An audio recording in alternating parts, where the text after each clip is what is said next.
اخد الفراخ اعملها لابني شقيان. تعملي ايه يا ام بسيون؟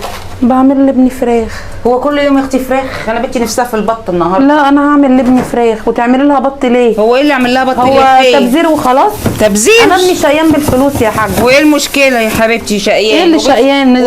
كمان لا معلش تتغذى.